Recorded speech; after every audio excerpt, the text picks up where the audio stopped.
Every gamers talk about where winds meet now. But to be honest, I bet 90% of you guys think, oh cool, Ghost of Tsushima. But in China, stop, just stop.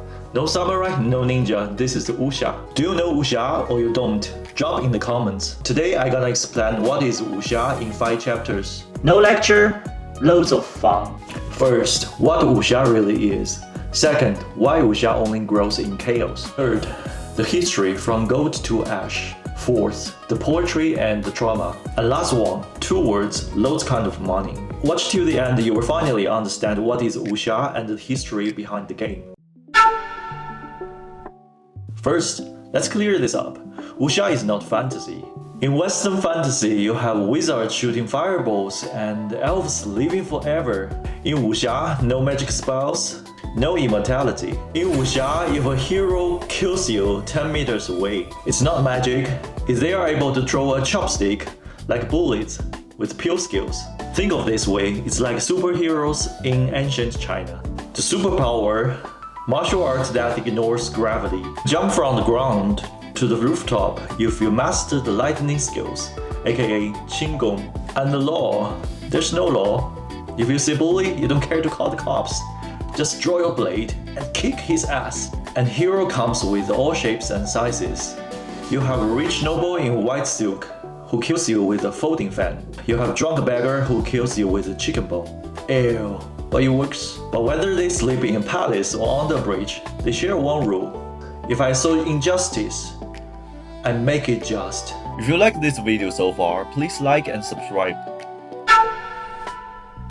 Now, why Wuxia is always set in messy times? Because in a stable country and a strong government, a guy walking around with a sword is just a criminal.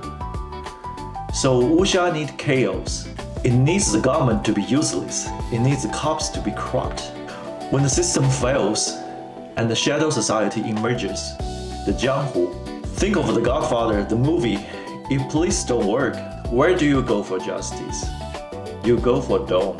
The Jianghu is basically that, a massive underground society, with more kung fu and no spaghetti and pizza. It runs on street cred and favors. It's the Don Corleone logic. Someday, and that day may never come, I will call upon you to do a service for me. You save my life today, I own you forever. And you kill my sifu, I will hunt you down for 20 years. It's simple, brutal, and strangely romantic. The game is set in Five Dynasties and 10 Kingdom period. Huh? No concept in your mind?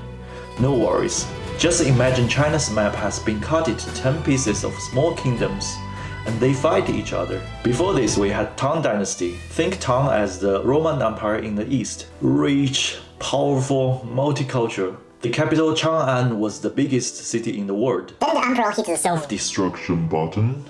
The whole country lost in control. The general and the warlords took it over. And from that moment, assassination, betrayal, backstabbing become so normal, just like breakfast. And for 50 years, China turned into a massive battle royale. Regimes rose and fell faster than cryptocoins. It was a nightmare for living. But hey, it's a perfect setting for Wuxia story and video games. Here's something most non-Chinese players miss. English title, Where Winds Meet, poetic, gentle, romantic. But Chinese title, 燕云16声, not poetic at all. It refers to 16 prefectures of Yanjun, the territory lost in political betrayal. English, look at the pretty winds. The Chinese, we lost our homeland in the north.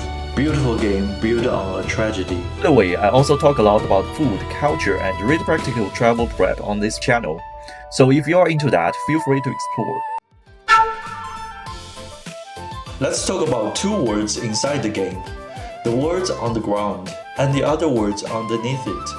On the surface, Kaifeng is perfect, like a postcard, full of beautiful views. Everything clean, rich, orderly. Silk banner, flowers everywhere, merchants shouting, kids playing. Officials pretending that the empire still works. One currency, one law, and one illusion. Kaifeng is like that kind of ex-girlfriend who insists I'm fine, but deep inside, not really. If we take 30 steps outside the main street, reality cracks. The richer the city look, the darker the shadow feels. The lights get dimmer, the voice quieter, and the air heavier. You're still in civilization, but there's a voice in your mindset. This place is just one step away from collapsing. At midnight, you find the coffin shop, and you lie down inside a coffin, and boom, welcome to the underground Kaifeng. The ghost market, Jianghu's dark web society. No song, no law, no shame. Lanterns flicker in smoky alleys.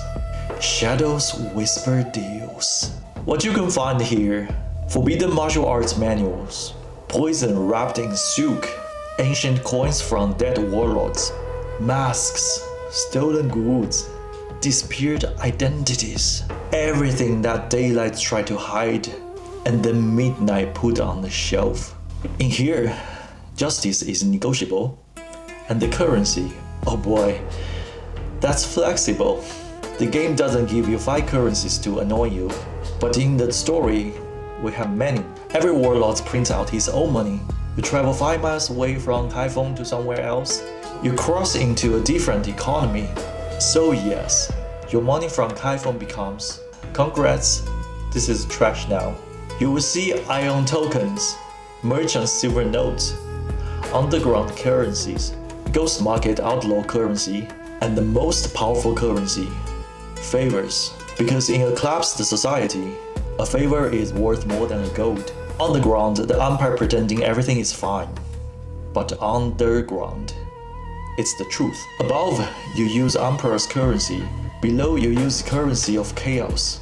Above, you talk about honor.